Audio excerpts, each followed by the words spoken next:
I have the distinct pleasure of introducing Dr. Terry Boyle, who is the new Dean of Uvalde College of Health Sciences here at Northeastern. Dean Fulmus is a nationally known expert in geriatrics. She's an accomplished scholar, and she's been elected to the Institute of Medicine in 2010. Her publications and her resume are just unbelievable. I could spend the evening going through it. She came to us from NYU, where she was the founding dean of the College of Nursing at NYU. She's held positions at Boston College, Yale, Columbia, and Harvard Medical School. She has 2 degrees from BC, one a master's in nursing, one a PhD in higher education administration, and her undergraduate from Skidmore, which she shares with my son. We welcome her to BU, and I had the distinct pleasure of spending some time with her this afternoon. She's absolutely a joy, and we're absolutely so pleased to have her. We look so forward to the next several years that we can work with Terry. Terry, welcome.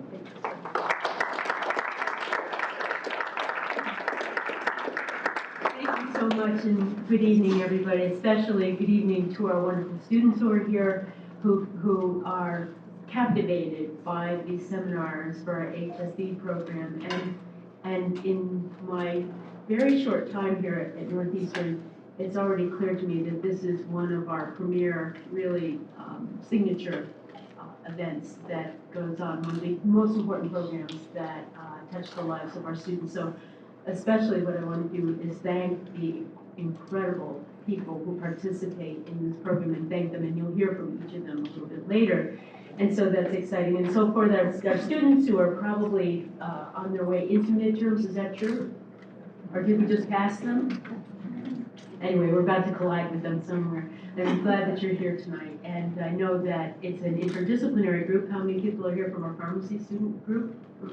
There you go. In business school, in law school, in nursing school. There you go. That's cool. Oh, about that. We're going to have some nursing entrepreneurs after this. That's excellent. And what other schools would you like to tell me about are here tonight? Computer science, wonderful, great. Others? Art, media, and design. Art, media, and design, excellent. So that's quite an array, and I think it's a tribute to the people who have developed this exceptional program. And I must say that what I love most about this program is the way that it connects our alumni, our community leaders, our community at large. And so it's quite special, and I'm delighted to be a part of this program briefly this evening. When I think about the HSE program, the word vibrancy comes to mind, and I had the pleasure maybe 2 weeks ago to listen to an earlier HSE program, and I know that you'll have the same experience tonight when you think about how absolutely riveting it is to listen to the experiences of these extraordinary leaders. Some of them alums, some of them friends of Northeastern, some of them friends of friends, but we want all of you to stay close always and to continue your stories with us. So I have the wonderful pleasure now of introducing Dr. Carl Bell, who is our moderator this evening, and we're very, very fortunate to have him. Dr. LaBelle has more than 20 years of pharmaceutical research and development experience, including significant leadership expertise in critical areas such as product development, preclinical and clinical research, and regulatory strategy, a very important component. His career has spanned multiple life science companies, including a 14-year tenure with Amgen that was marketed by multiple product successes and key clinical trial innovations. Since joining Autonomy, thank you, Dr. LaBelle has spearheaded the company's R&D activities. As part of this work, he's built a world-class R&D team with vast experience in the development of preclinical ear disease models, as well as conducting human clinical trials for both inner and middle ear disorders. And for any of you who have ever had dizzy spells, or Meniere's disease, this is the person you want to thank. Dr. LaBelle holds a Bachelor of Science in Chemistry from the University of Detroit, a Doctorate of Philosophy in Biomedical Sciences and Toxicology from Northeastern University, and was an NIEHS postdoctoral fellow in Community and Environmental Medicine at the University of California, Irvine. He is also a scientific fellow of the American Academy of Otolaryngology, Head and Neck Surgery, and a full member of both the American Association for the Advancement of Science and the Society of Toxicology. We thank Carl, thank him for all his participation, and really welcome him as a moderator tonight. Carl?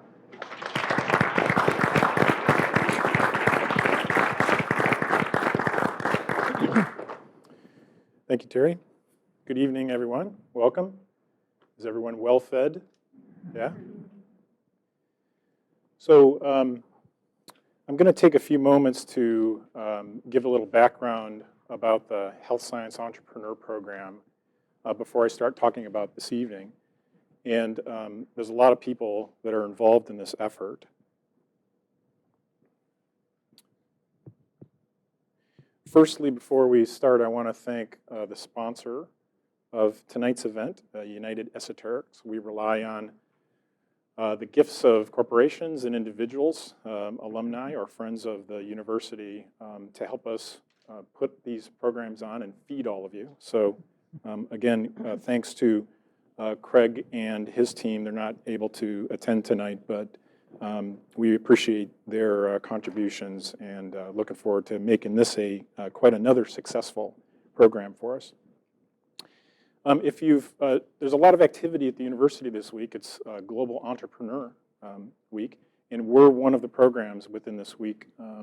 Somewhere on that agenda, you can see tonight's program listed. And it occurred to me that when you look actually throughout quite a bit of university literature, you see entrepreneurship referred to quite frequently. So this entrepreneurship and innovation seem to be buzzwords that are getting a lot of momentum for the university, not just this university, but worldwide. And what's really neat, I think, is that Northeastern is ideally placed not just geographically, but where the university has sort of grown and positioned itself. So you guys are all associated with a really cool place. So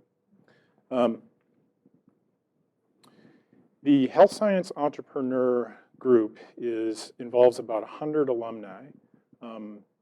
Anybody that's sort of done time at the university in the health science space, but also friends of the university, people that alumni have been connected to and students as well. And so it is this group that was founded roughly 2006 or so that put together this mission statement. And we tend to run a couple of programs each year. This is our fall event. We run another in the spring. And this program is different than most others, and I'll get to that in just a little bit. So programs are one thing we do. We focus some of them for students, and some of them may be geared more towards alumni. In addition to that, we do mentoring for anybody that's part of the Health Science Entrepreneur Mentor Program. Currently, the group is mentoring 7 companies. So people that have approached us go through a process where they'll apply to be participants in the program, and mentors are hand-picked based on availability and based on experience and interest. We sign confidentiality agreements. And then we spend a lot of time with the various mentees in helping steer their ventures forward. Okay, so that's a pretty big commitment for a group of people that are just volunteers, all right? And I think it's, from our perspective, collectively, it's our way of giving back to the university that's actually had quite an impact on our lives as well. All right, so I wanted to share that with you. So just by virtue of the fact you're here tonight, guess what? You're an entrepreneur, all right? So if this is your first exposure, welcome.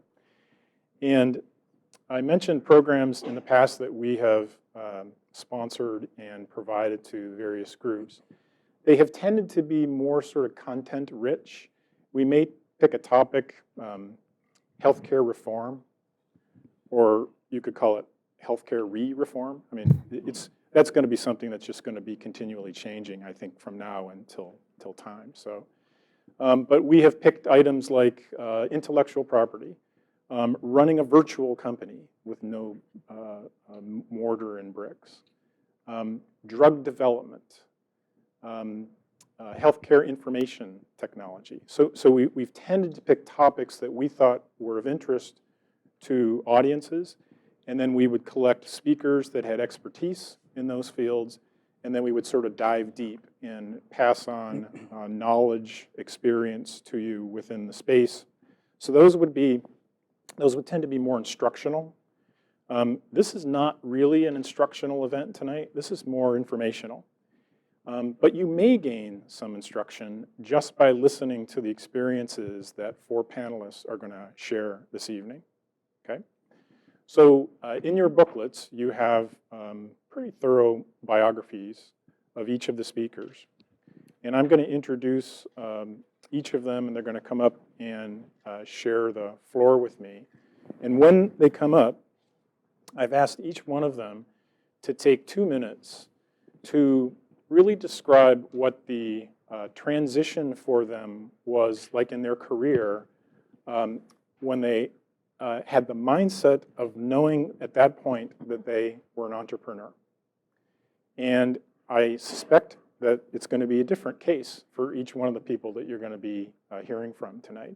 So I thought that might be an interesting way, now that you sort of know the backgrounds of the individuals that are going to speak tonight, to hear them recognize a transition in their career or their life, or guess what? Some might not have even had a transition. Some might say they were born entrepreneurs, all right? So that's how they're going to start. They're all going to speak for about 2 minutes. And then I'll start with a few questions to the panel, ask for them to comment. But I think the hope is that you guys get engaged as well. And you should not feel like there is any question that is too silly, all right?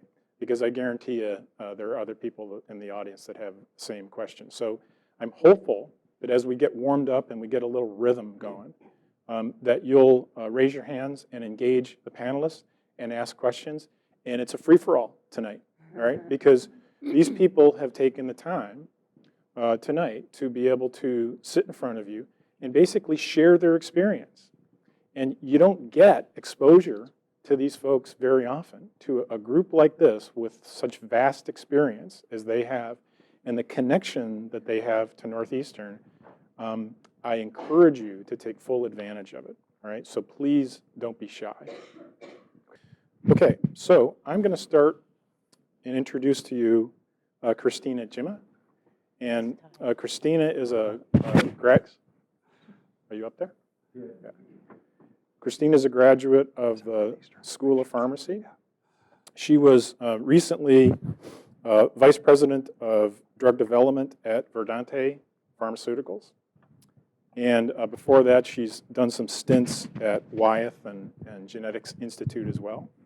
And she has also been a member of Claris Ventures, one of the local, in Cambridge, one of the local VC groups. So Christina, would you come up, please?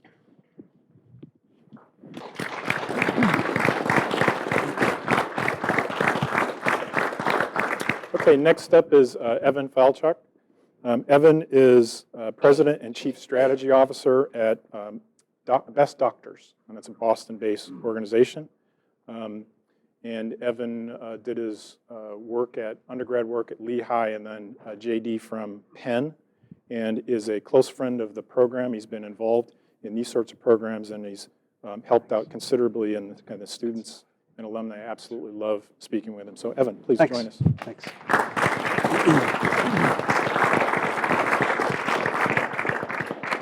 Okay, next up is Joe Bruno. Joe is also a graduate of the School of Pharmacy. He is the owner of Community Pharmacies. That is a group of 10 pharmacies that are Maine-based. And Joe, please, welcome. Nice job, Joe. And then last is Dan Feinberg. Dan is the program director of health informatics at Northeastern, also a clinical assistant clinical professor. And he did his undergrad work at Brandeis, MBA from BU, and Dan started his first company before he went to college. So Dan, please join us.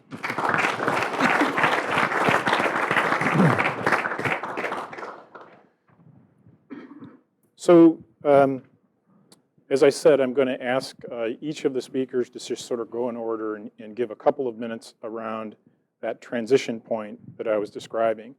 I do want to sort of set the stage for you that if you've got the sense that in order to be an entrepreneur, you've got to form a company, that is not the case.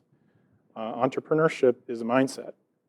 And I'm hopeful from tonight's program that you sort of gain that appreciation when you listen to these 4 individuals up front here. So with that, I'm going to ask Christina to start with her transitional perspective. So hi everyone, I'm delighted to be here tonight, and among the pleasure of being here with my peers on the steering committee for the HSE. I have a connection with Northeastern, having completed my master's degree here, in addition to the undergraduate pharmacy and PharmD degrees that I got at MCP. And I highlight that because at some level, the Northeastern experience has probably had much more of an impact on my career than I would have ever expected, including the fact that it allowed me to customize the degree in a way that, in retrospect, I recognize as being highly entrepreneurial and very flexible and really addressed my needs, which at the time were in health research methodology, as I was very involved already in the development and conduct of clinical trials for investigational therapies. So I would have never expected myself to sit on a panel for entrepreneurs because, unlike others, they either were born with it and knew it immediately, and others that had an aha moment one day and felt that, okay, I'm going to start a business and do this highly incredibly different thing. I was not one of those brilliant mavericks that like Steve Jobs or Bill Gates, and I was certainly not somebody that started a business. But as I look back, we're all quoting Steve Jobs these days, as I look back, the dots actually connect much more clearly than they did up front because I never had a career plan. But what drove me really from step to step was great level of interest in what was in front of me, a need for working in environments that were highly innovative. I had a very hard time, even though I worked in very large corporations, with the notion of, oh, that's the way we've always done things. It's broken, but let's not fix it because, let's not muddy the waters. And even though I was very successful in those environments as well, I was never happy, and I was always trying to fix things and make them better. And I have some former colleagues in the room who recognize this, and I would always be brought in situations that were fairly complex, problem-solving, or required a lot of a radically new approach. So in retrospect, I recognize all those things as symptoms of entrepreneurship, but at the time, I actually didn't know it. And I made, the last point I want to make is that I made some, you've all seen my bio, went from clinical pharmacist to biotech to large pharma, translational medicine, then venture capital, which was truly life-changing, really like learning a new language, and then back into a biotech startup, from startup to close down. And those things were never developed in any kind of proactive, deliberate way. There were opportunities that presented themselves. And because I was probably not married to any kind of rigid plan, I was able to recognize them, which I think is very important. And I advise, especially the students, to do that.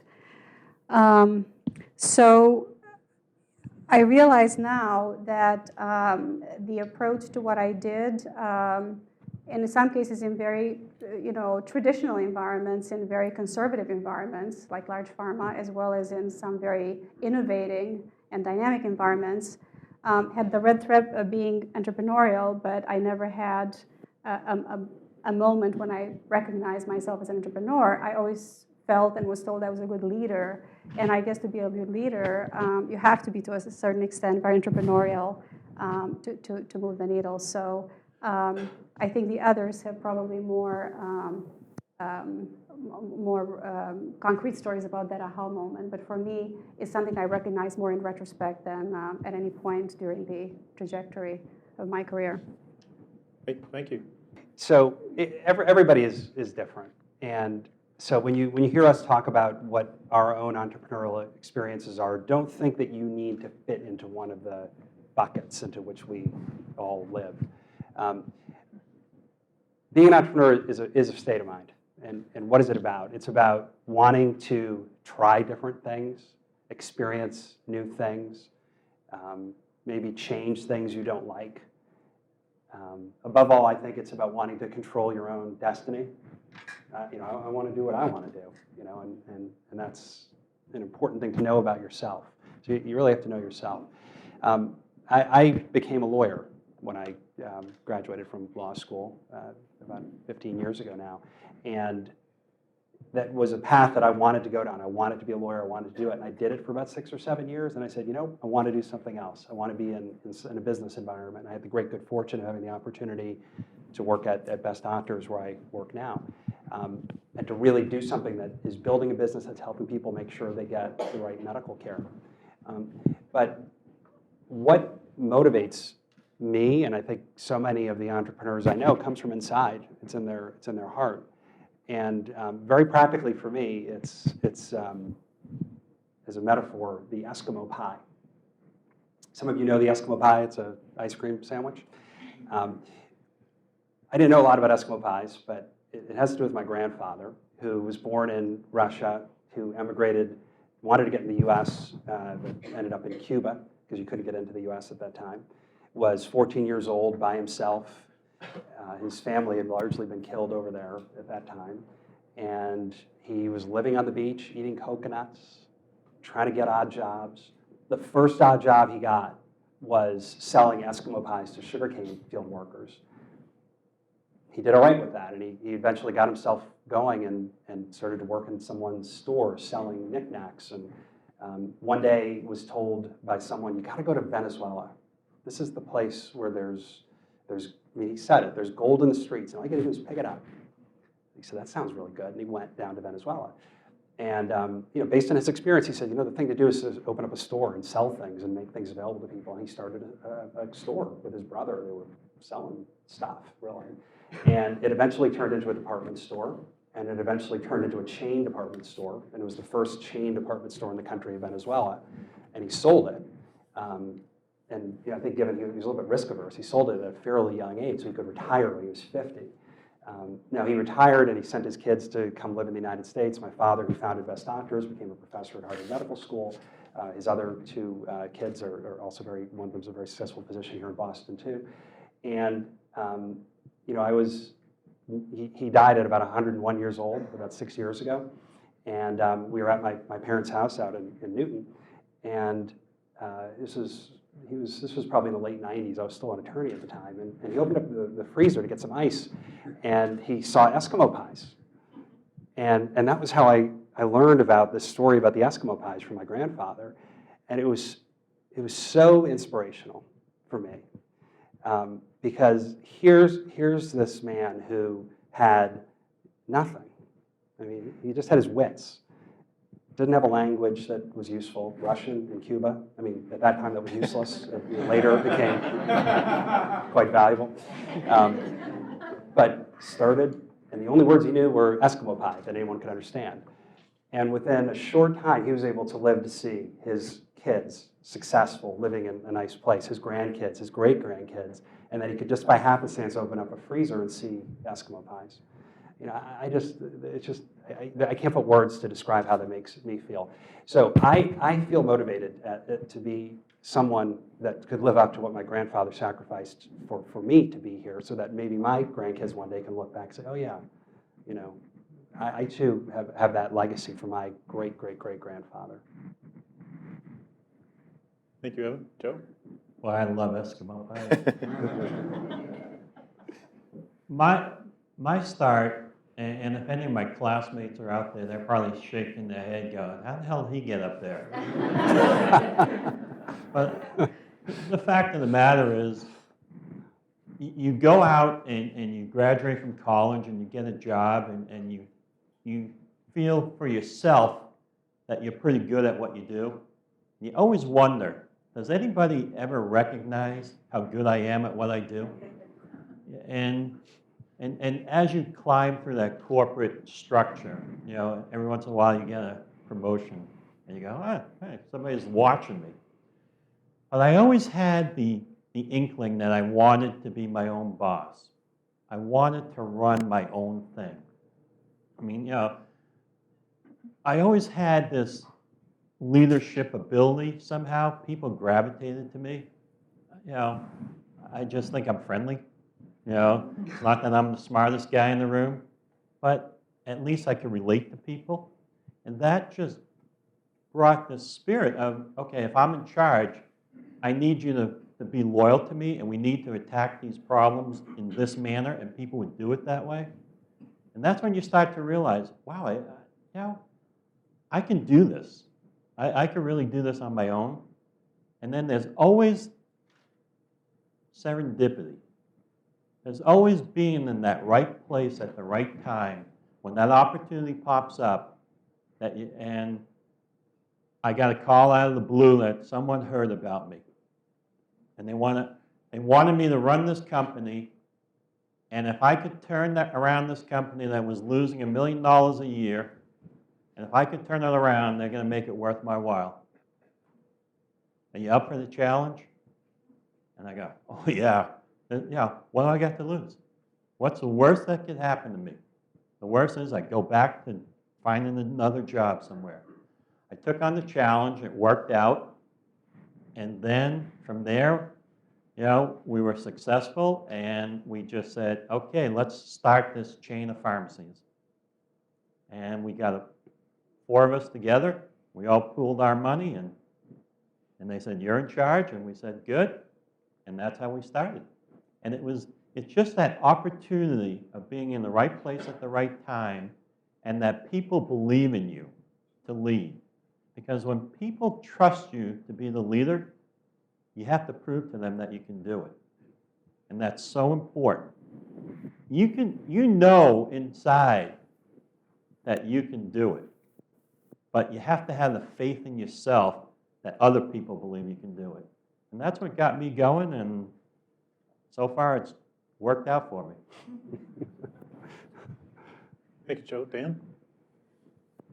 He's stolen my thunder. I was born an entrepreneur. To me, being an entrepreneur means seeing what isn't there, what could be, what you could change, what you could do differently. My parents will tell the story in preschool. We had snack time and saltines and graham crackers, and the teachers told my parents what would happen is, of course, they hand out the crackers, and everybody wants graham crackers. Those are magical, and saltines are evil. And they'd run out of graham crackers, and whoever was left with saltines. And I went to the teacher, and I counted the kids in the room. I said, we've got 14 kids in here, and there are 14 kids yesterday, and there are 14 kids the day before. Why don't you buy more graham crackers? And it just continued from there. In high school, I was working with the school newspaper. We were at a time when high-end color publishing was moving from expensive dedicated systems onto desktop systems that you're all familiar with now. And I was exposed to that. And I saw the big system. I opened the doors up, looked inside, and said, the processor in there is actually nothing that fancy. It's actually old. There's nothing special to this. We could easily reproduce this on the desktop if we wrote the right software. What if we wrote some different software for it?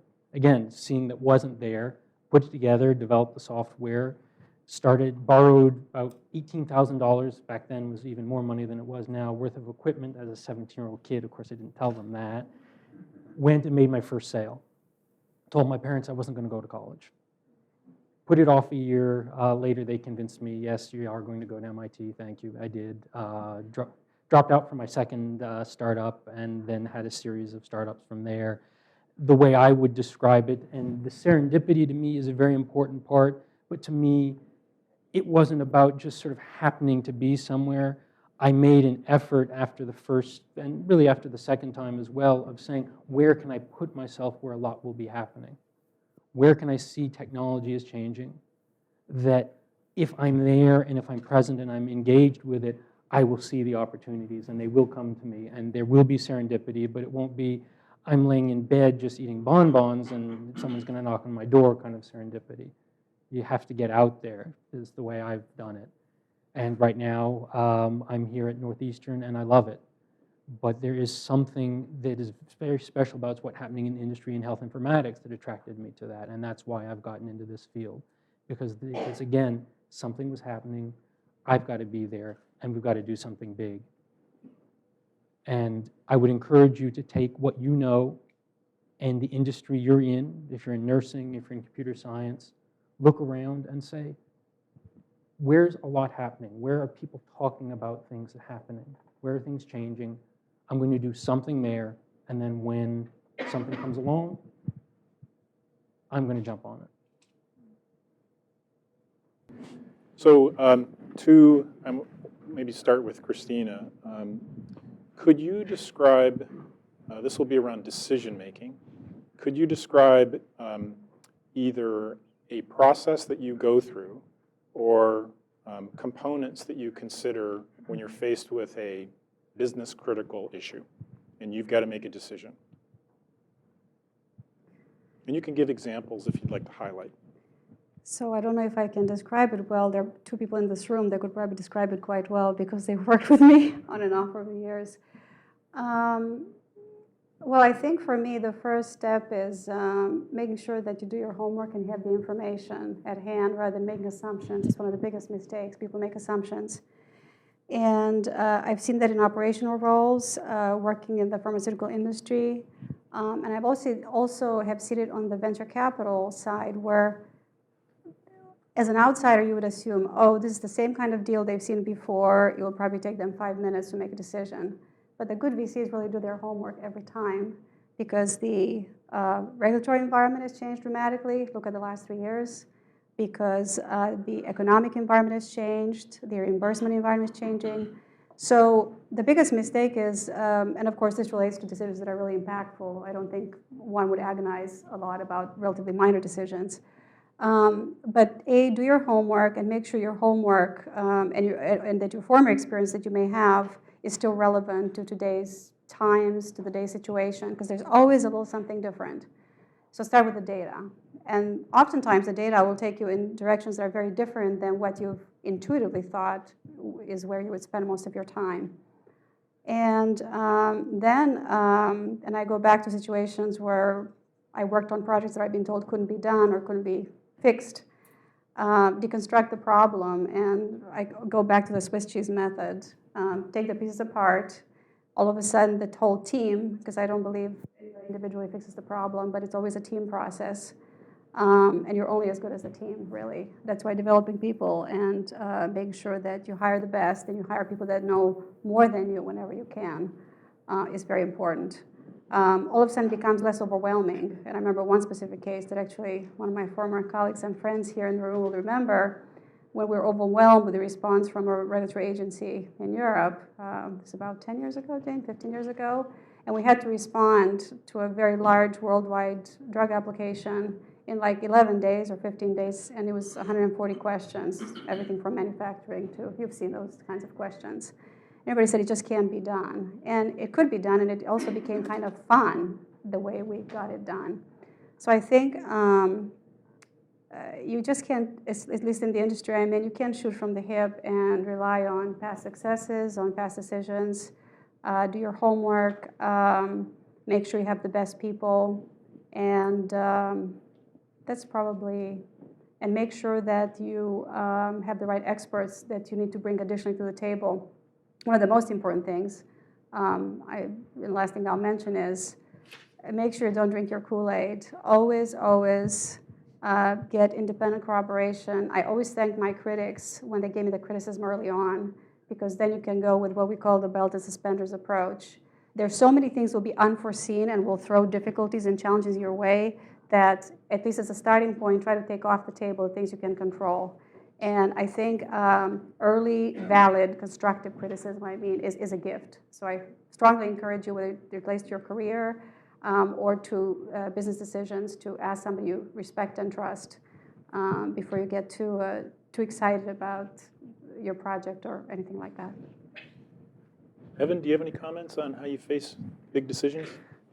Well, it's surprisingly easy to make decisions in business, especially when you're in a startup phase. It's like, just do it. And that's a feature. That's not a bug necessarily. And of course, everything Christina said is true. I mean, yeah, make sure you do your homework and have all these things right, and don't mess up. I mean, I agree. What you want to try to do is not make decisions that you can't unmake.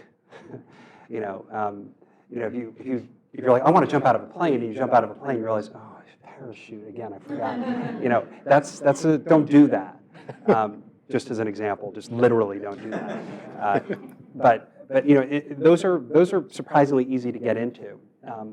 But the balance is you need to be able to do that stuff. And one of the things that I think of when I look back as a test of whether I'm doing all right is I want to be able to look back and say, man, that was crazy to try that. That was really, what was I thinking? But that inspires me. I get excited. Like, I think, geez, I had a really successful law career. What was I thinking getting out of law to move to a company that had, 8 people and no money and just these great prospects, but nothing else? What was going through my mind? And my wife would say the same thing. But I love being able to say that. So the challenge as you continue and as you progress as a business person is to say, how do I continually put myself in that position where I'm making decisions that I'm going to think later, boy, good thing that worked out. This is kind of crazy advice, right? But you got to do it. Okay, thank you. Joe, I was going to switch things up on you. Great, go right ahead. Are there certain individuals or companies that you respect, admire, and that you have found influential in your career? Going through the pharmacy program, you always look at the big retail pharmacy. I'm not talking about the pharmaceutical companies, though Merck was always up there in my eyes. Back in the early 70s, my God, Merck, wow. And retail pharmacy has changed so much now from admiring the drug companies to fighting with the drug companies to, it's totally different. But as a retail chain, you always looked at Walgreens as boy, the epitome of what a drugstore should be, Walgreens. It was great until they came to Maine and started competing with me. But honestly, I still have a lot of respect for the people at Walgreens. They have the business model that seems to work for a chain. CVS is a good company also, but they tend to have a different mindset than the people at Walgreens. Walgreens seems to respect the idea of retail pharmacy, where I don't get that out of the other chains. So, for me, the company I respect the most in retail pharmacy would probably be Walgreens. What about individuals, Joe? Anybody sort of in your career or life that has really been influential for you?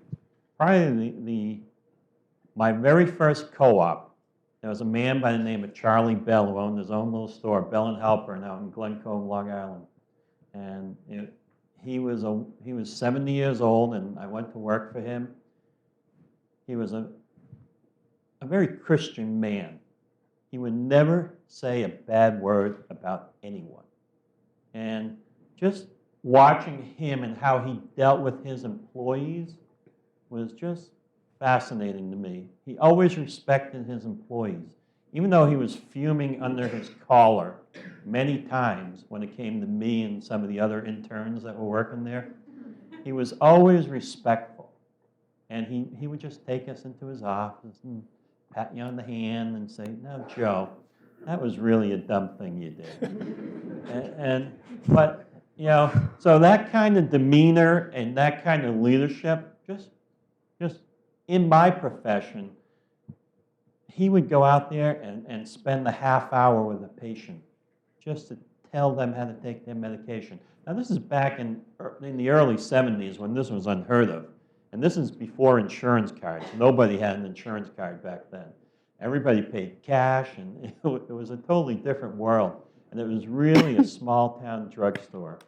And it was great. And I always respected him, and still to this day, love the way he ran that pharmacy. Dan, do you want to field the same question? Sure. That question's a little harder for me. I would say I've seen, and this is the silliest thing, somebody took, and they call them edible straws. They're these round, long cookie lined with chocolate. And that's bloody brilliant.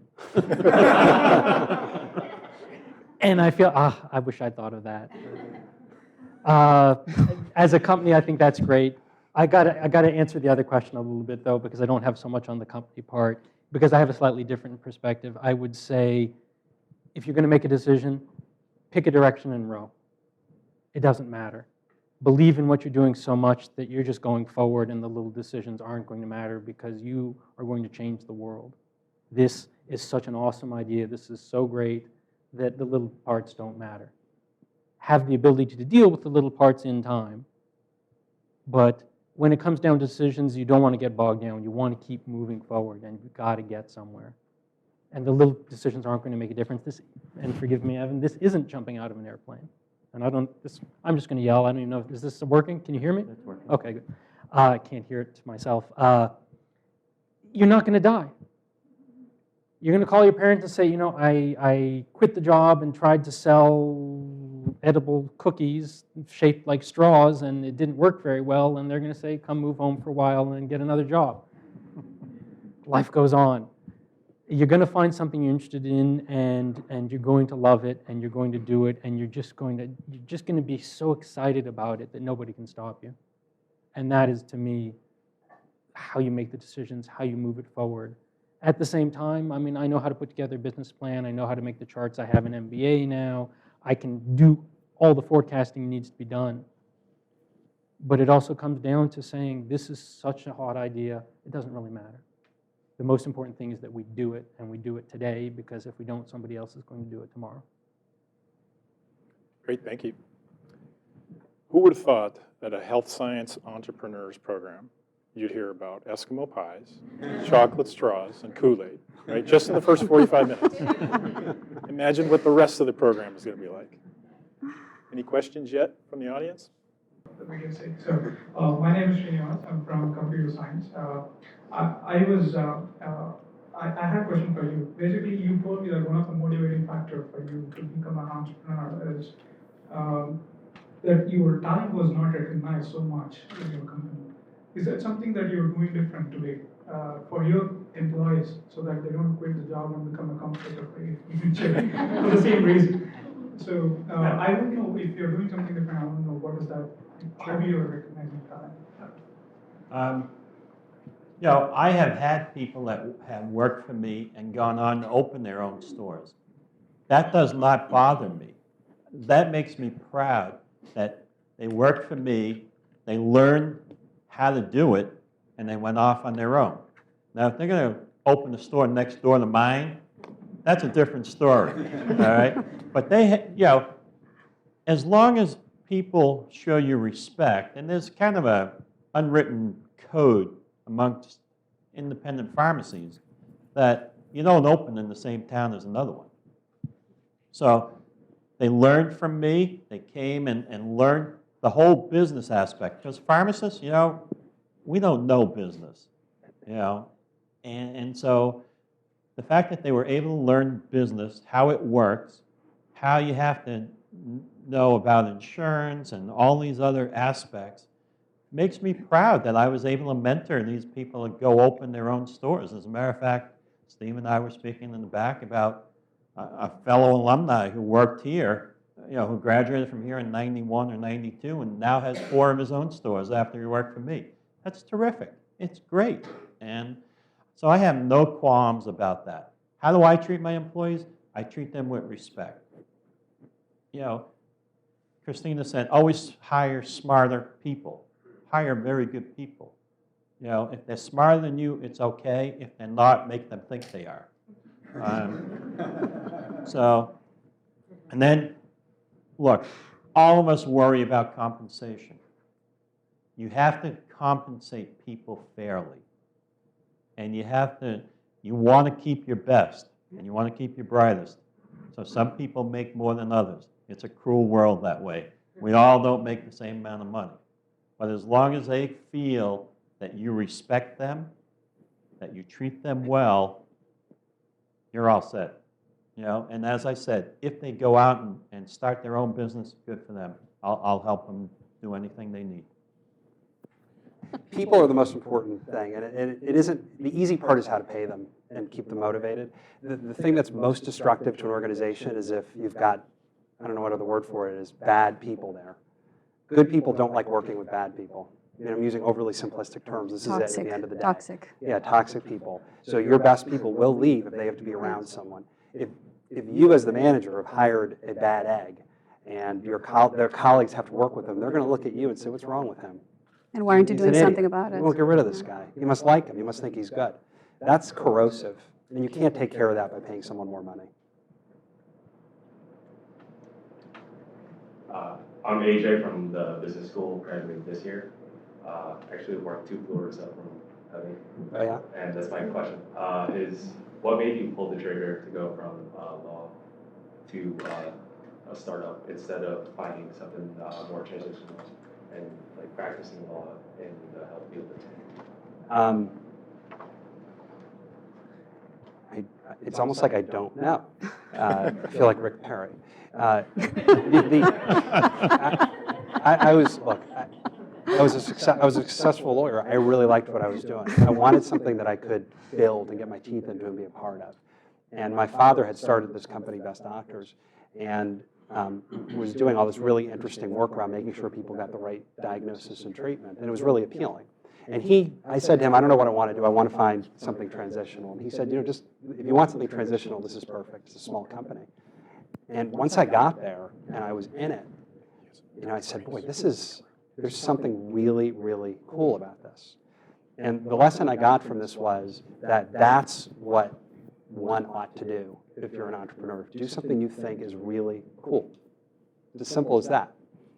So if I'd found something else, it was just a question of finding that cool thing. I was lucky I found it on my first shot. If I didn't, I would have kept looking. Hi, my name is Eitan from the College of Science. My question is an idea or the execution of an idea more important for an entrepreneur? And does it differ between a product and service? Because personally for me, I think I have some great ideas, but I don't necessarily know how to execute them. So I was wondering what steps, is it the idea that you start with and if it's great, you go at it, or if you know exactly how to do it, it's a mediocre idea, but you think it can generate some profits, do you go from there? You've done it a bunch of times. Dan? When I look at what I've done, I've always been very excited about the idea. And I would say I wouldn't want to go forth with a bad idea, and certainly not one that I don't really believe in. But execution really is what it's about. It's about somebody, you just learn to just sum up the situation in your mind and quickly go and get something done. And if this is in your way, you figure out a way around it. You're seeing how to get this to be a product that's going to be on the market or a service or whatever you're going to go for, and I'll answer the difference between them.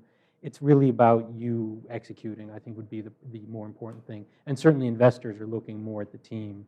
The idea is nice and it's important, but it's really the team that they care about, because a good idea with a mediocre team is not going to go anywhere. And I've seen it all the time. They're just sort of getting one step forward, and they sort of get one more phone call, and they get one lead, maybe it's going to be a sale, and they're sort of quitting their day job, and they're not really getting anywhere, and they're just sort of slowly rotting away, and it's kind of sad.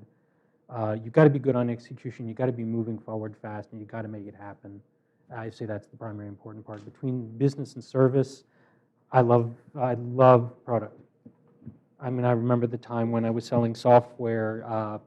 Literally, it was before the web was big enough, so we actually brought in fax orders, and you type the credit card number into the credit card machine, and the money would be in your account that day. And so the fax machine, when it rings, is printing money. That was a nice business. Service, there's only one of you. Maybe 2 of you, 3 of you, there's a smaller team. That said, I work in education now. Is that a service? Is that a product? There are things that blur the lines. But I would say do something that's scalable. Rather than choosing between product or service, do something that's going to be more than just you billing for your time. That's a consulting business. There's nothing wrong with that. But it's not a startup unless you start hiring other people that's going to be easy to build. Can I add to that? So for me, I agree, it's not a matter, is it product, is it service? It's about what do you feel you're really good at? What do you excel at? And also what you're most passionate about, because it's that excellence and passion that's really going to make this thing thrive. I never believe in starting with, this is the ideal business model, and let's work it backwards. You have to start with, what's the objective? What's important to you here? Because if it's important to you, you're going to put a lot more into it. You'll excel at what you do, and other opportunities may come along. And the biggest mistake I've seen is in people trivializing the importance of execution. I totally agree. Science doesn't develop itself. I'm dealing with a lot of those things. I've seen them from the biopharmaceutical standpoint. Internally, I've seen them from the venture capital fundability angle, if you will. And we sometimes saw the best science, and when I say the best, Nobel laureate level. And if we didn't have the right team, and oftentimes, almost invariably, that scientist is not the right leader for the developability of it. We walked away if you don't have the right team, or if people are not receptive to bring the right team, because then you realize they don't actually understand what it takes. This will go nowhere. So if I was to invest, I would always pick the A team with an idea that may not be a top idea, revolutionary and life-changing, because I know they're going to make it a major success. They're going to have a plan B. They're going to be entrepreneurial, think on their feet. Over the great science, great pie-in-the-sky idea of a B team that clearly will not be able to execute. So I don't think that ever fails. Look, if you have an idea and you think you can invest in yourself, are you willing to take all the capital you have and put it at risk and sign on the dotted line and put up your house, your car, and if you're willing to do that, go for it. Because that's what an entrepreneur is. Willing to believe in themselves enough to say, I'm willing to risk everything for this thing. You know? And if I lose it all, what's the worst thing I do? I start over again. And my wife is back there, and she signed on that dotted line with me. And, you know, and so if you believe in an idea and you think it will work, go for it. You're young, you know? When you get to my age, it may be a little different. But at your age, what do you got to lose? You know, honestly, that's the entrepreneurial spirit. That's what made this country. People just said, I've got an idea and I'm going to make it work. Now, if you want to argue about whether it's a product or a service and how many can you produce in an hour, that's totally different than having the idea in the first place and believing in yourself that you can make it work. Thank you, Joe. That's inspirational. Yeah. Question down here? Hi, I'm Carly Graham. I'm a 2000 graduated alum of Northeastern, and I currently work with a lot of startups trying to get them off the ground, do a lot of business development, marketing.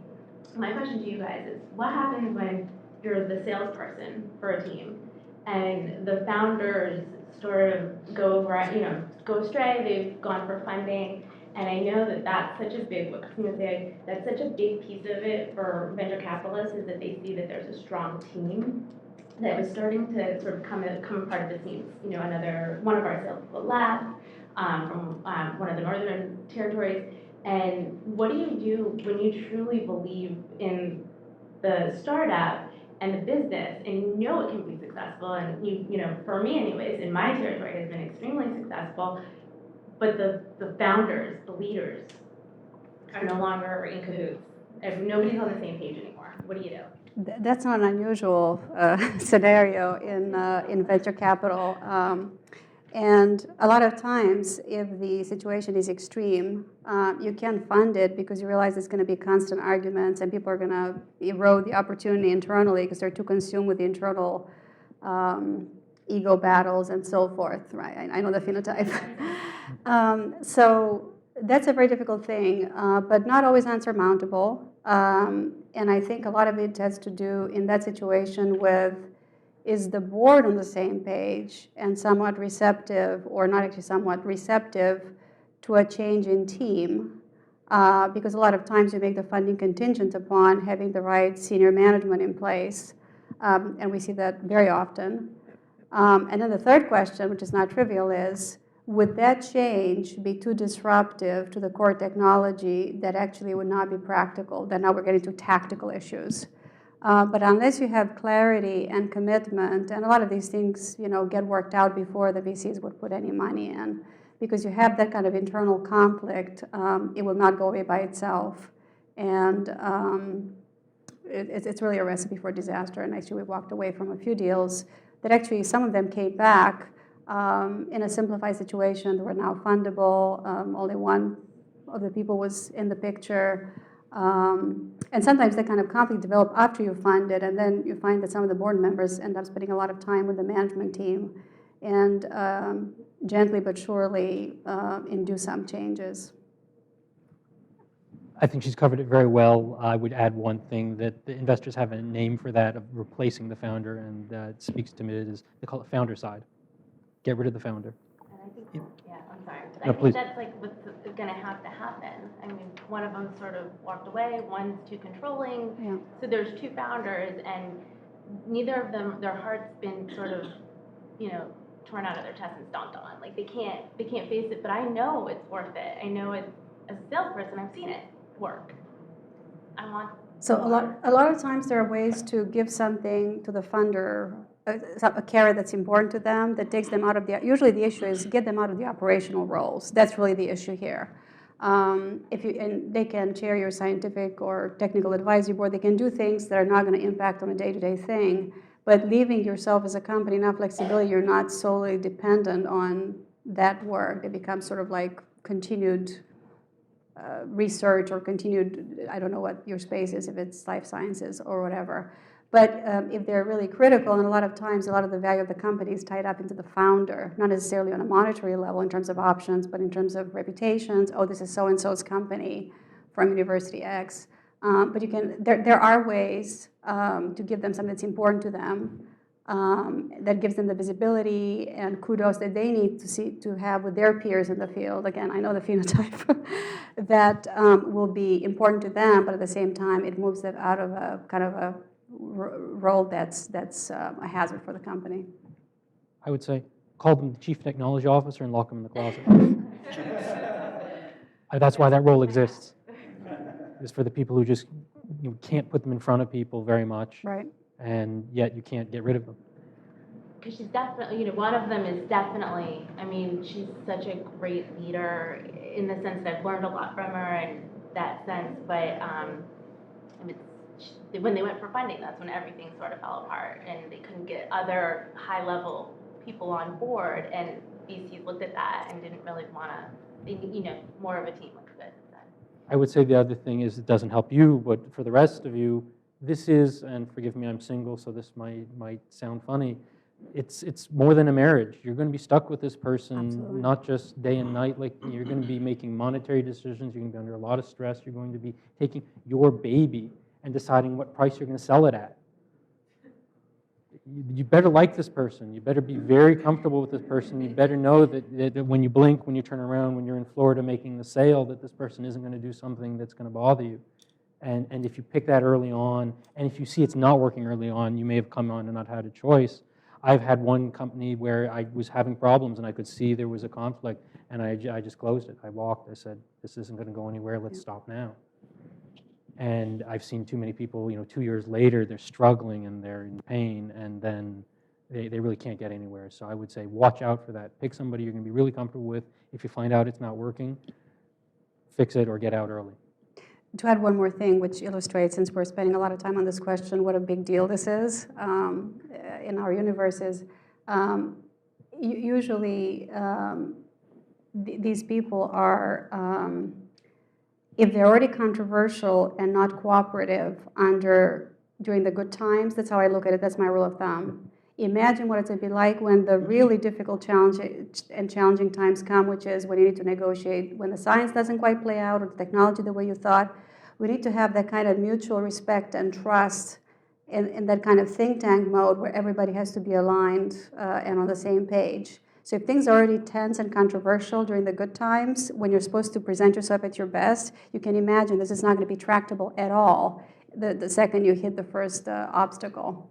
So I've been actually in situations like this myself, and sometimes there's a tendency to try to want to overlook it and rationalize it and say, oh, gee, if we only get them over this little hump, it's never that easy, and it never, I'll say never, even though I never like to say never, it never works.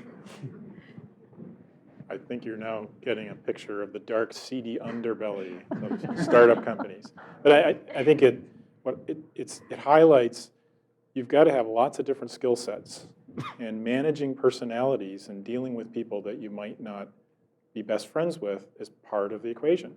And you've got to work through it, or you make a decision. Okay, Evan, I was going to toss one to you. What's the worst business advice you've ever been given? I think the worst advice I got was from one of the partners in the law firm I worked for, who said, "Don't leave." And so I actually, that really counts as the worst. You know, I got to flip over to some of the best advice. And some of the best advice you're going to get is not necessarily from who you expect to get it from, which is to say mentors or whoever it is, but it's actually from your customers. You know, you may have in your head this wonderful idea for a cookie-flavored straw, which actually turns out is a good idea, because I want one of those now. So we're going to invest in that company. But once you get out into the real world, that's when people will say to you, "You want to do what? Like, what is this thing again? I don't understand what you're trying to sell." And that's hard, you know, and you have to be able to say, okay, I'm going to adjust what I thought was the greatest idea and the perfect concept that's going to revolutionize humankind to the reality that everybody looks at you and thinks that you're nuts. Now, if you're in business, you get used to the idea of people looking at you like you're nuts, because you guys are doing it right now, and I can tell. I'm not paranoid. This is really happening. But it's a wonderful learning experience. So when you get a client, even if it's only one, treat them like the gods that they are to you, and learn everything you possibly can from them. Joe? Jerry Maguire. That's right, that's right. Joe, best and worst advice? The worst advice I ever got was, "Hey, I got this great company you ought to invest in." And that didn't work out. That was a different company, but you know, it's always hard to separate friendships from business relationships. Whenever you have a friend who comes to you and says, "I got a great company to invest in," probably say, you know, in light of the fact that we're friends, I don't think it's a good idea. That is truly honest advice, because every time I've done that, it's never worked out. And there's my wife laughing in the background. I mean, I don't know the best advice I ever got. Who knows? There's been so many moments through your career that things just click. And things are going along so well and great. And then all of a sudden, the skids hit, and then you go, okay, is this a 1-month problem, a 2-month problem, or is it, as it is now in this economy, you know, here we are in 3 years, and you sit there and go, oh, if I get through this, things are going to be rosy again. But you know, as long as you're strong enough and know and believe in yourself, you're going to get through a lot of this stuff. And there's not one bit of advice that people give you, but a lot of it is just encouragement. You know, hang in there, you know, everything's fine. And when that comes from your banker, that's the best time to hear that, you know. So don't worry about it, everything's fine, great. And, you know, so, you know, best advice, I don't know. Worst advice, like I said, when your friends come to you and want you to invest in a company, I've done it a few times, and it's never worked, you know, because I'm not hands-on. I'm not the person doing it. You're trying to believe in someone else, and you're doing it oftentimes because of your friendship.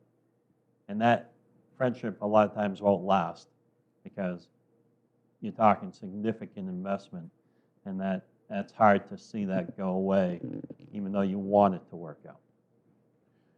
Dan, I'm happy to throw a different one at you if you don't want to do best. I'll do either. New one? I will actually, let me just say, because it's fun, repeat some of it, and you tell me if you want to go to something new. Pick a good team. It's all about the team, and that's what's going to matter.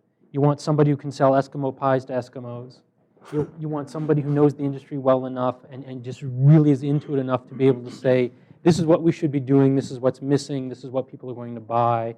And of course, your customers will be telling you this, and you better be telling you, we're going to give you money for it, because that's where your startup funds are coming from. And then you want somebody who's the team captain kind of personality. Let's organize it. Let's go. Come in. You. How are we going to do this? What's our first step? What's our second step? What's our third step? Before you've even put on your shoes. If you find those people, and sometimes you can have one person who does 2 of them, it's hard to find one person who does all 3 of them. If you got those people, God bless you, something good is going to happen. So I'm going to ask each of the panelists to describe a mistake, a big mistake that occurred, how they dealt with it, and what they sort of learned from it. And you guys can protect confidentiality however you need to, but Christina, you want to start? Mistake in your career that was impactful. Well, there's so many. That's how you learn. And actually, if I could add something that Evan and I talked about after the session 2 weeks ago, a student asked an excellent question 2 weeks ago. When you make decisions, is it more your gut or is it more, doing the due diligence, the homework? And whatever the mix is, what one point we wanted to revisit today, it's never the gut. Your gut is all those scars from experience. So when you first start out, there isn't much of a gut there. So you may have a lot of passion, but you still have to, add some know-how.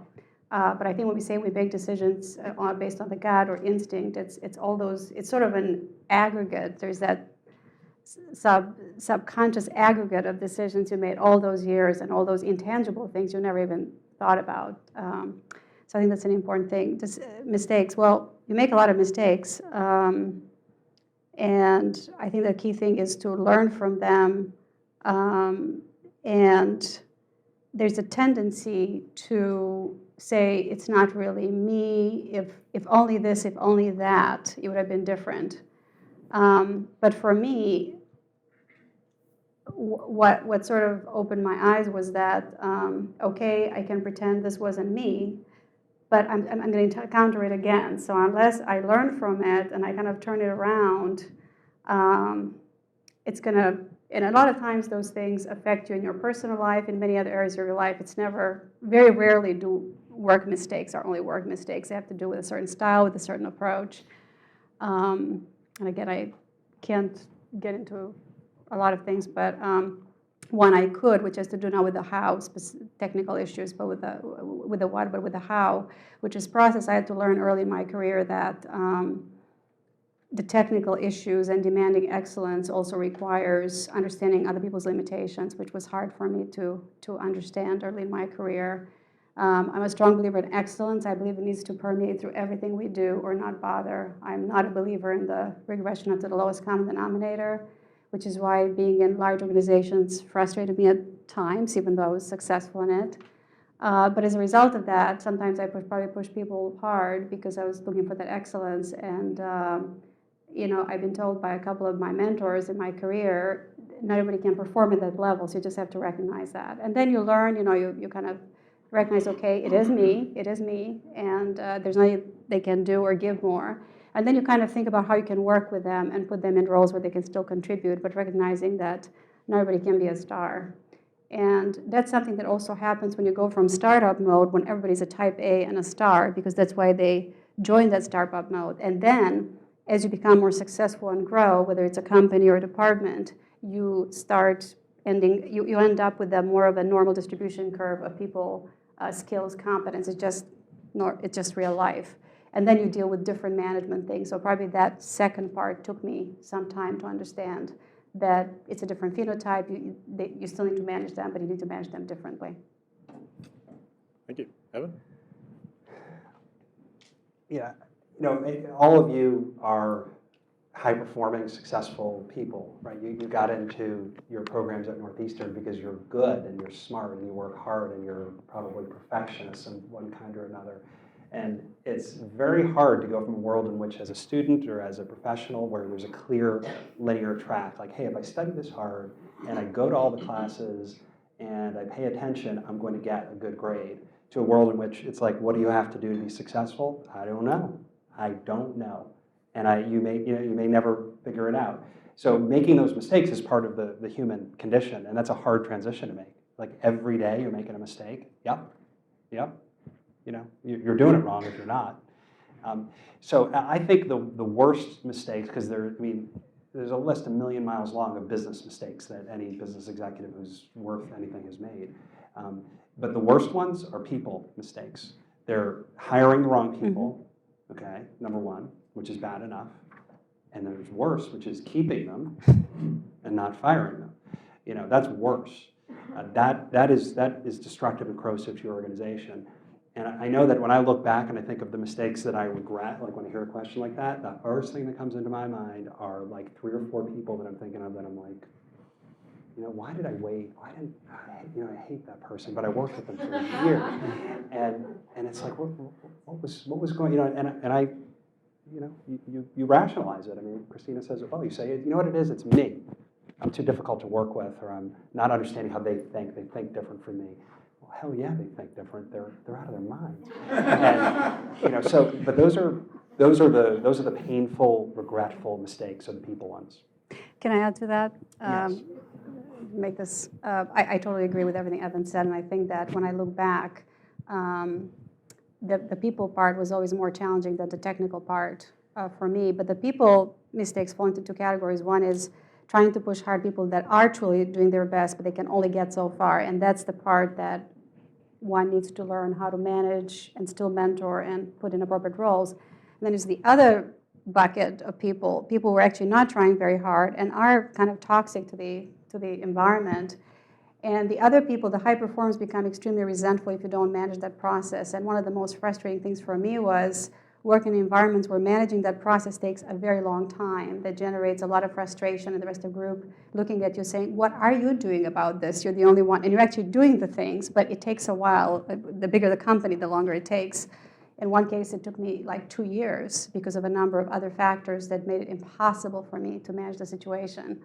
And it was extremely destructive for the group, to the point where we had to have offsites, and it was extremely destructive. And that also leads to less productivity.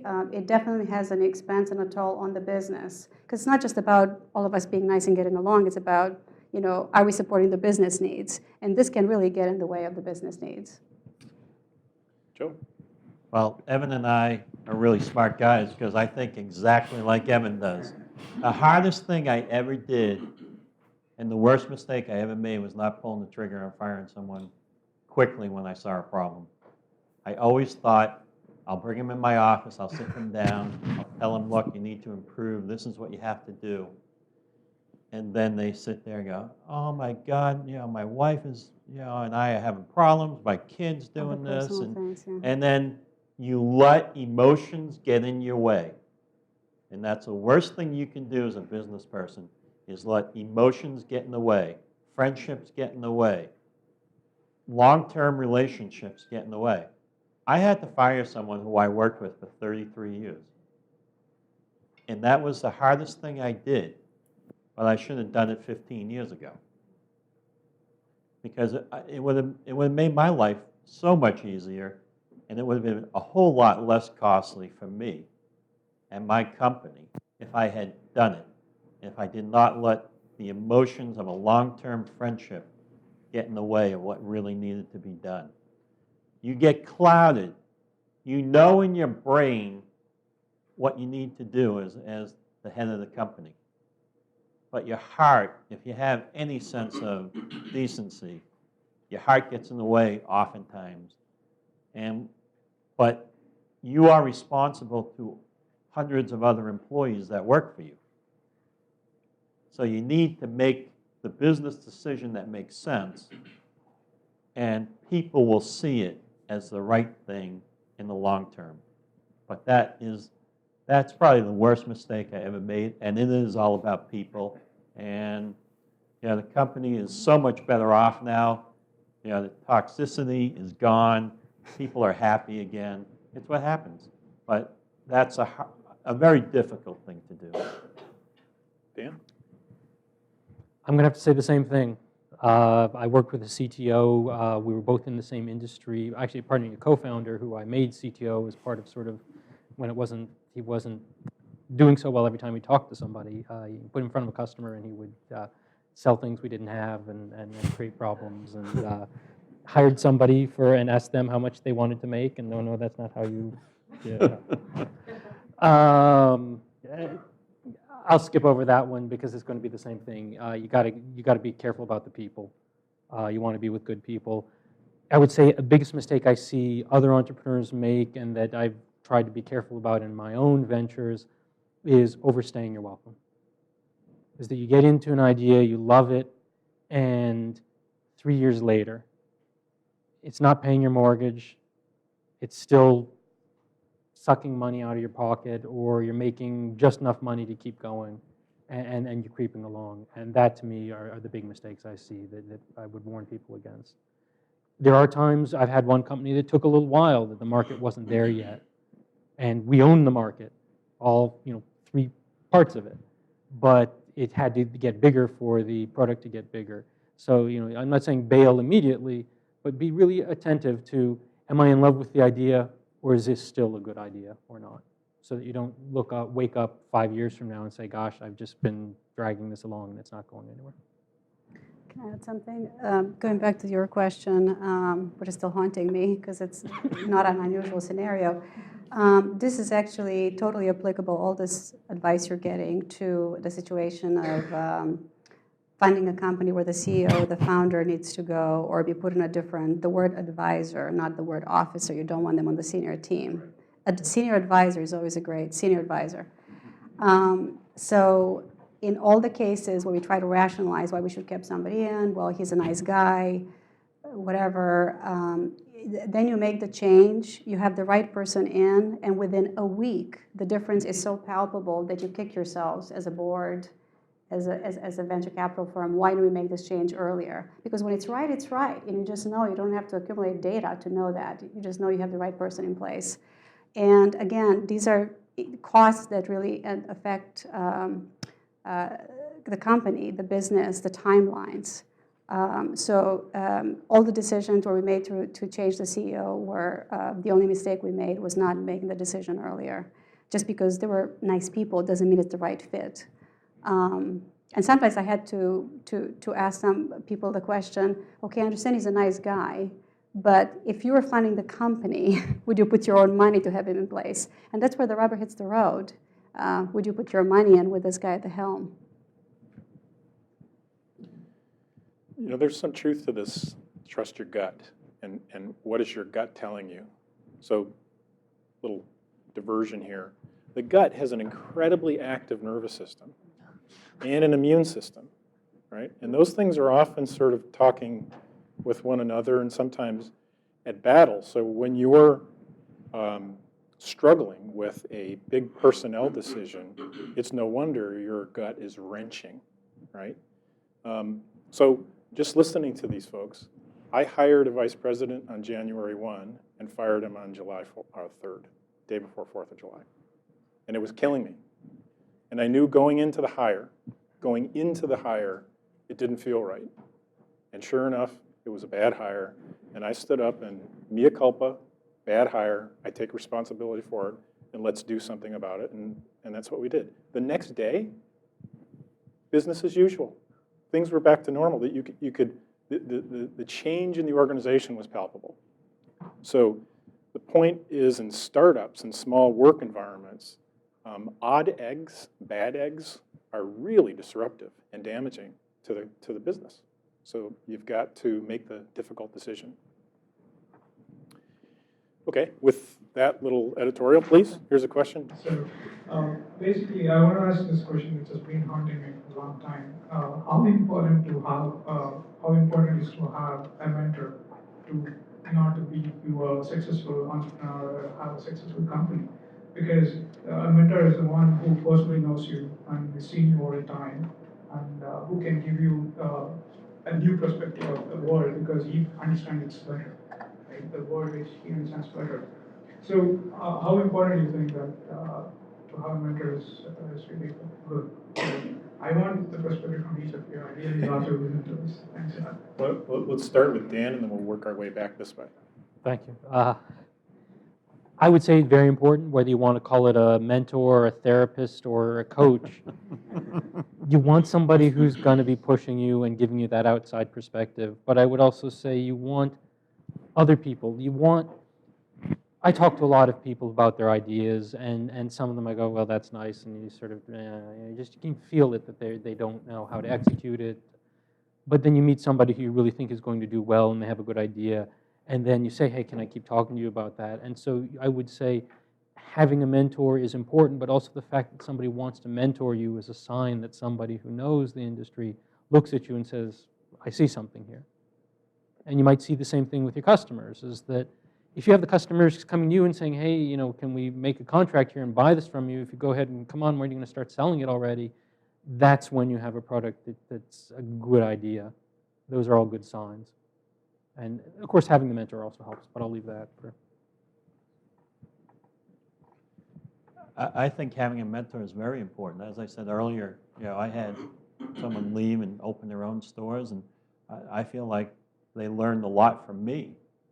I taught them what finance is about, what insurance is about. I taught them how to run a business, and so that makes me proud to be a mentor. But to be a mentor, you have to understand the business you're in. You have to find someone that you respect who has experience in the business, and go to them and see if they're willing to work with you. I guess I had a mentor on the entrepreneurial side of things, who was this man a wealthy man who just loved business and loved starting businesses. Half of them failed, probably 3/4 of them failed, but the ones that worked really worked. So I guess that was my mentoring, to realize that it's okay to take a risk, but I also learned what not to do, and that's just as important. Evan? It's huge. And you're lucky if you've got access to the Health Sciences Entrepreneur Program. You should take advantage of it as you advance in your career. I participate. There's an organization called Vistage. There's others that are like this that are out there that are ones where it's almost like a group therapy session for business executives.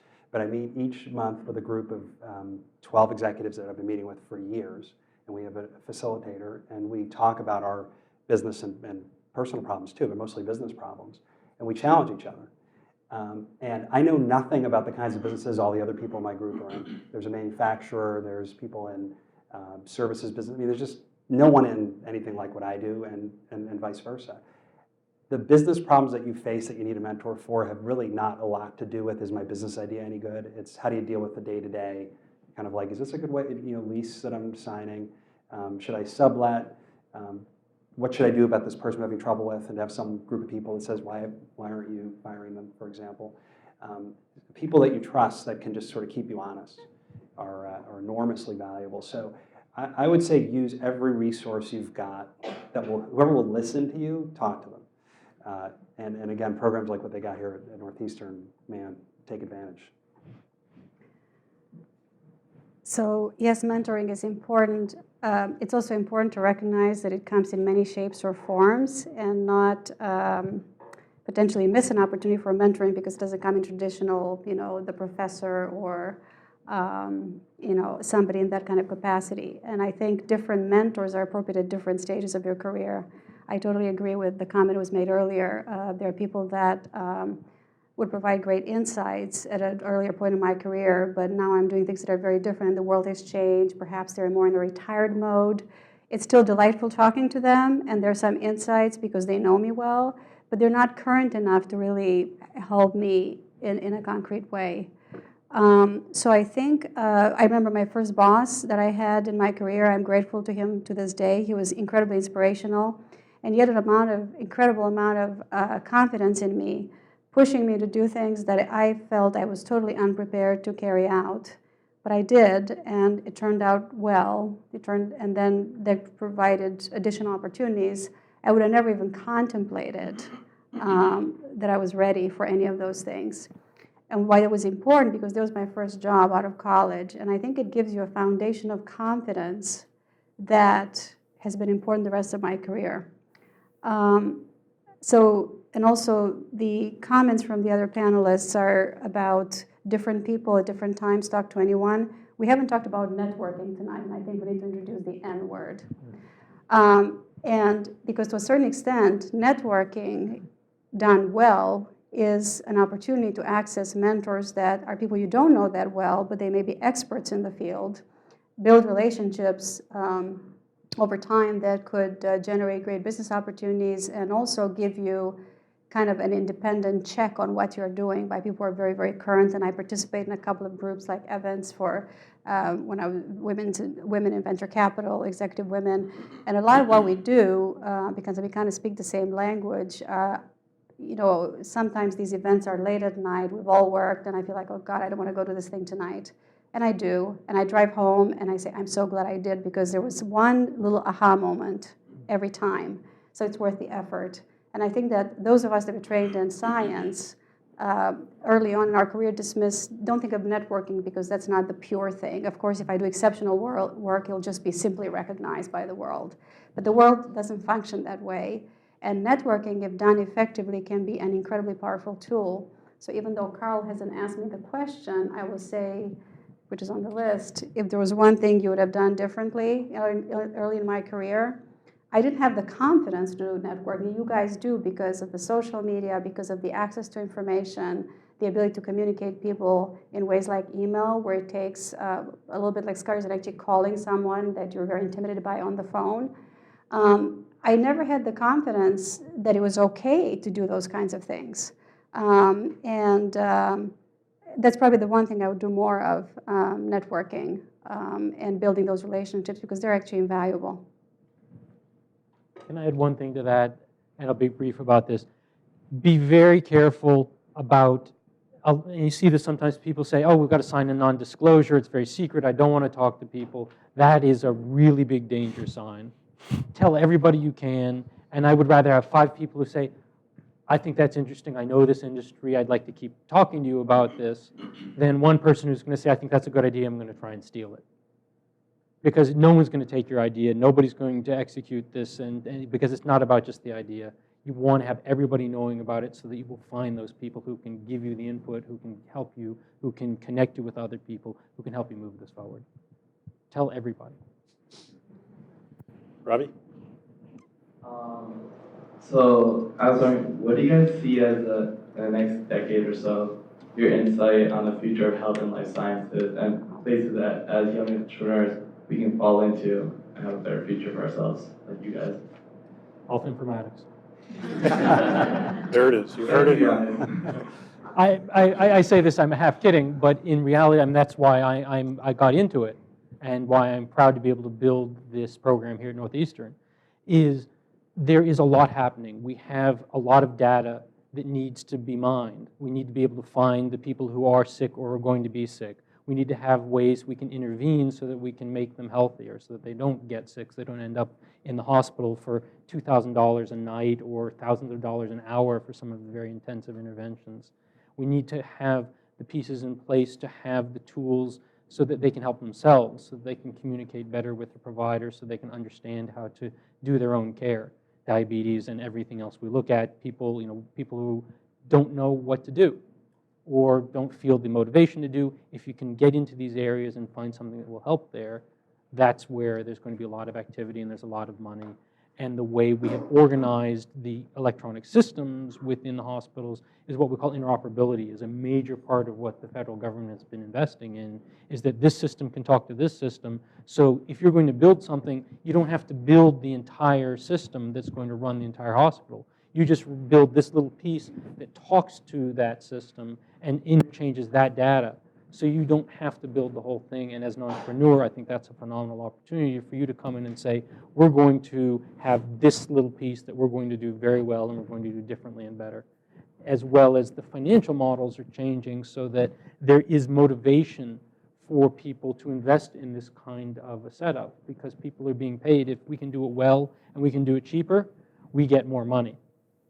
It isn't about how much service we provide, it's about how well our diabetic patients do, for example, how well our people with chronic heart failure. We measure how well the patients are doing so people can come up with an idea that's going to help. There is money involved to buy these systems now to say, that's great, we want that. So health informatics really is a very big area right now that touches a lot of things. Yeah, healthcare is changing in this country dramatically.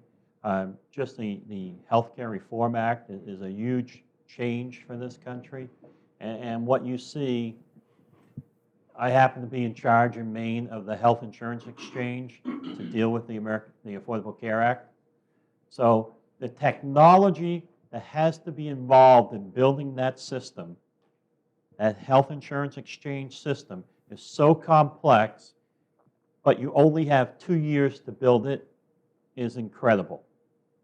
And whoever thought that you could build a system like that in 2 years, let's just say they weren't all there. I mean, we've been dealing with this for over a year, and it's so hard where the rules are not written, but yet you have to have it in place by October 2013. So all you computer science folks out there, start looking at how to build a health insurance exchange that works. Not only does it have to go to the IRS for verification, not only does it have to go to immigration for verification, it has to go to revenue services and check on tax status and subsidies, and the calculations are all complex. It's a fascinating thing. And this is to give people health care. We have 50 million people in this country without health care. And this is to provide health care to those people. But the science of health care is changing also, because we're trying to prevent people from getting sick now versus treating the disease. And that's where I see health care going in the next 10 years. I got this great idea, but you got to sign a non-disclosure. What it is, I'm sorry. I don't know, okay? And I believe very strongly what we do, which is that we have a healthcare system where there's not enough time for doctors with their patients, where we're not producing enough doctors who can spend the time thinking about what's wrong with their patients, where we're increasingly good at figuring out disease, but it's harder and harder to make sure people get that diagnosis, right?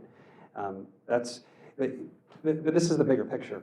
The best ideas are only obvious in hindsight, okay? Think about that, right? So like a touchscreen phone, someone thought of that. No one, until once you see it, you're like, oh my God, that's obviously we should have had that, but no one thought of touchscreen. You see things like, there are things on the internet you can see of people saying what the world's gonna look like in 2000 that were made in the 1950s. There's no touchscreen anything. There's just like smaller versions of the stuff that people had then, right? That's not an entrepreneurial mindset. You will have in your life, in your work, you will see stuff that bothers you, that you say, this is wrong, this shouldn't work this way, and if you can figure out a business idea around it, you'll do it.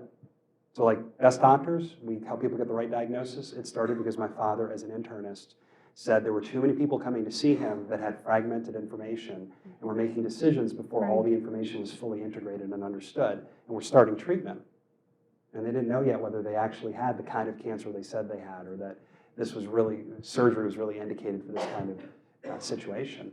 And he said, I want to get this to as many people as I can, and a business is a way to do this. But that's obvious in retrospect. I think what you guys are doing is brilliant, because in addition to the tremendous impact on the patient outcome by being misdiagnosed or underdiagnosed, et cetera, especially with serious diseases, the enormous cost of healthcare, of misdiagnosis and so forth, not to mention the tremendous level of frustration we all feel when we enter the system as patients. And those of us in this room are fairly educated about how to work with the system, and yet it's really daunting and overwhelming, because we sort of are no longer have that integrated driver of all the different specialties, and patients are left making incredibly complex decisions on their own in situations where they can't. So I think that your business model fits very nicely into, I think, where things are going to have to go for our healthcare system to be sustainable in this country over the next 10 years. So going back to the question, I think technology and informatics is crucial. We are faced with having to process volumes of data that are unprecedented. You all know about the omics technologies, proteomics, genomics. There's somebody in this room who was my right hand about 10 years ago, working very early when we were at Wyeth in that field. And we could not find biostatisticians that expertise both in merging the clinical data sets, which are minimal compared to anything once you get into the omics technologies, with these very broad gene analysis and protein analysis and metabolomics and so forth, where you have tens of millions of data points, and the ability to integrate those was, we were talking to academics at Harvard, and nobody knew, it was a field that didn't even exist. How do you actually integrate these databases? And this was all in the spirit of personalized medicine. How do you utilize patient-specific gene expression data or protein expression to try to predict patient subgroups, to figure out when patients should be treated so we don't go to the trial and error thing. So I think so this is kind of a little bit of a back to the future, but I absolutely agree. And that's only going to increase with new technologies that come along, and also with the ability to have very low cost, ability to do our own genome, which people are already doing to 23andMe and other groups.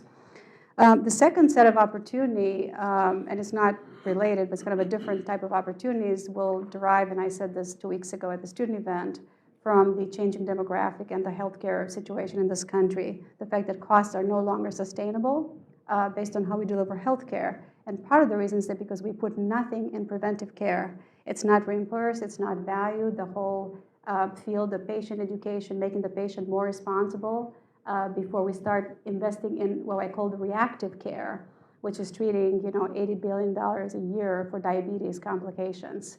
When in some cases, perhaps you have a mechanism where you motivate them through insurance to take lifestyle changes as a first step before we as a society throw out all this. That being said, we do have a demographics that's going to favor aging and a very different ratio of population 10, 15, 20 years from now. And I think that opens tremendous opportunity from an entrepreneurial standpoint because we're not just aging, but we're aging with different expectations of being active and functional. And so I think that's and again, like Evan said, it will look brilliant when we look back on it. But I strongly believe that it has to be in that area because it's going to be so impactful on society. I'd add one thing to that. I would say because we have such a showing from nursing, if you can figure out a way to get the average A1C down 0.5 percentage point. Absolutely. If you can figure out how to keep people out of nursing homes, get some sort of home care so that they don't end up in a nursing home, there's big money in that, and things are changing in the reimbursement system so that there is money or going to be money available to do that, and I think there's a real opportunity there. You don't necessarily have to be a bench scientist going to come up with the next drug, although that's very important. That may not be your part in it. If you can keep the diabetics, education, whatever you're going to do, you're going to have a system where you call them all on the phone, where you drive around in a van and give out glucometers, whatever you're going to do, whatever you come up with, I think there's a lot of opportunity there. So, my name's Amy, I'm a nurse, and I thought it was really interesting. There was a theme across what you all were saying about how nursing will change, and it was actually my practicum today. We had an interesting discussion. It was the chief nurse at MGH. He was talking about how 60% of RNs work in the hospital setting, and that's going to change, and maybe that ratio will go down to 20. And they were talking about how a lot of nurses might be in physicians' offices. And I said, well, wait a second, no one's going to pay for us in a physician's office. And I thought, if that model changes to something like that, where we are being the forefront of educating patients as an RN, and I'm assessing a patient in a physician's office, who's going to pay for that? Because if I'm a physician and I'm running a little shop, I don't want to pay an RN to do that. I'd rather pay a medical assistant. But I don't want to discount, and I challenge every nurse here, to represent yourself and what you do, because I think that's one thing nurses don't give themselves enough credit. And so I want to hear what your idea might be if that model switched from 60% of RNs in the hospital setting to be more in a physician's office. Where might that money come from to create incentives for physicians to say, I want that skilled nurse in my practice, teaching my patients and extending my work and creating preventative care? Ed can answer that. Currently, there are a couple ways. Massachusetts is ahead of the curve in some ways, so we have Blue Cross is doing what are called alternative quality contracts. So they pay you more if your average A1C is lower. They make the results part of how they pay you. And so then they're not paying you just to see the patient. You're not paid for the visit. You're not paid for the... So if you say, we're going to take that money and send a team of RNs out in a van, we're going to send them to the doctor's offices, or we're going to challenge you to think of beyond that and say, maybe we're going to go through the cell phones, maybe we're going to have video conferencing, maybe we're going to have something I don't know about. We're all going to Skype each other, whatever that is. whatever you're going to come up with that's going to do that, the alternative quality contracts say we will pay you more based on how you get, based on your result, not how you got to it. So if you can get there in a different way, that's fine. That's also been coming in a larger way nationally, what we call accountable care organizations, where you have a group that is set up saying you are responsible, you are accountable for the care this patient's going to be getting. And so whether it's the doctor, whether it's the nurse educator, whether it's the technology person handing out the smartphones, we're going to say, hey, how are you doing? Can we talk to you about your blood sugar? Whatever you're going to do, again, you get paid more based on your payment. Your future of all of you depends on how you take care of, how well that patient does, not what you do. So you can do it however you want. So I'm going to jump in because we got 2 minutes. Yeah. I'm actually going to ask Terry Fulmer to comment since she's got some experience in the field. Yeah. So thank you. So Amy, get your own office. That's what I'm so serious about that. We just listened to a fabulous panel of entrepreneurs led by, these individuals with extraordinary talent. And the question will come up in other situations, whether entrepreneurs are born or if they're made. That's a different discussion another time. But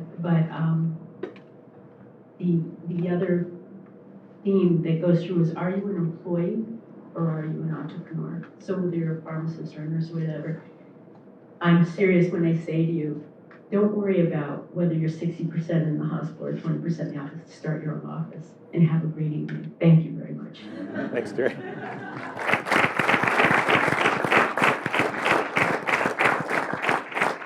Okay, so I'm going to ask the panelists to say one thing, and that is one piece of advice for the audience. We have classes in health informatics. Of course. Find a good mentor. Go with it. If you're thinking right now, should I? Start pushing it forward. Think, what's the step that's going to make this come closer to actually happening? How do I move this forward? First of all, I want to thank Northeastern for inviting me down and having you listen to me, because I don't get that very often. My advice is, as I said earlier, if you have an idea, go for it, make it work, figure out how to make it work, and find someone who will help you make it work. Write it all down on a piece of paper. Don't just keep it in your head. You have to write it down. You have to make little arrows and go, okay, step 1, and then go to step 2. And what are the results I expect every step of the way? And as you get there, you're going to realize that you can do it, you can build on an idea, and you can make it work. Don't ever worry about the money. The money will be there somewhere.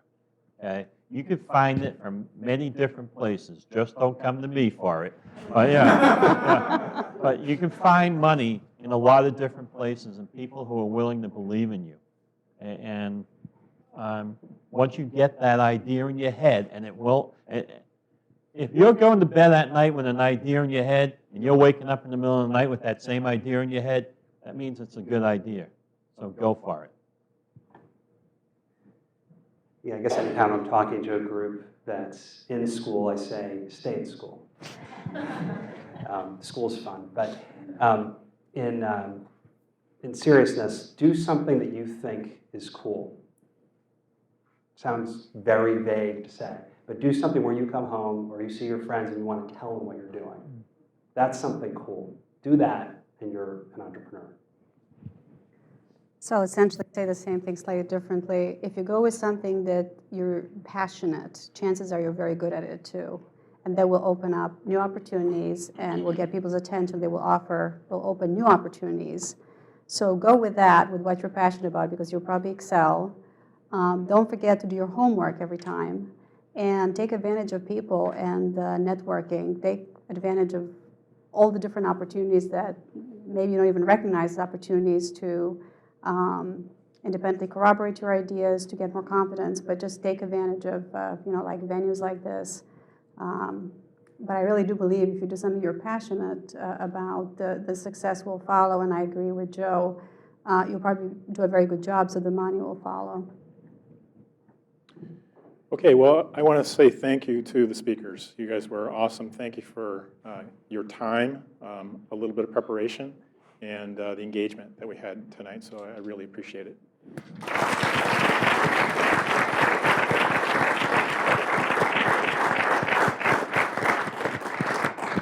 Okay, Carl's themes for the night. Ready? Here they are. There's 3 of them. Mindset, we talked about. So being an entrepreneur is really a mindset, and that is spirit, enthusiasm, initiative, perseverance. And you heard at least one of the panelists say, just do it. Make sure the circumstances are right for you and do it. Okay?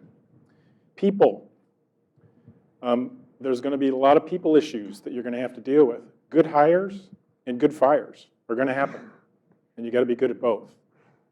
We talked about the founder fractions that can occur, board fractions, founder fractions, management team fractions. These are all issues in small environments that are just harder to deal with versus large organizations. And then the last component is the healthcare field itself. It's moving at lightning speed. I mean, the growth is exponential in multiple dimensions. In 1985, I was on the 3rd floor of the Mugar building, scraping thin layer chromatography plates and counting radio-labeled phospholipids, and I would have killed for an Excel spreadsheet because they didn't exist. They did not exist, and look where we are today. So no wonder it took me 5 years. So I thought it was a great program. I think the questions were super from the audience. I think the panel was engaging. I want to thank again United Esoterics for their sponsorship. And I want to thank Julie Norton for helping us with organization of the program and all the prep that goes into this event as well as an event last week. So Julie, thank you so much.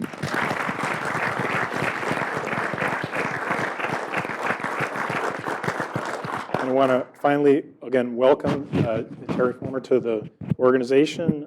We look forward to working more with you in the future and sponsoring more events like this and getting more mentees. So please, if you're interested, Julie is the one to talk to about getting mentored with your idea. And again, thank you to everyone and safe travels home.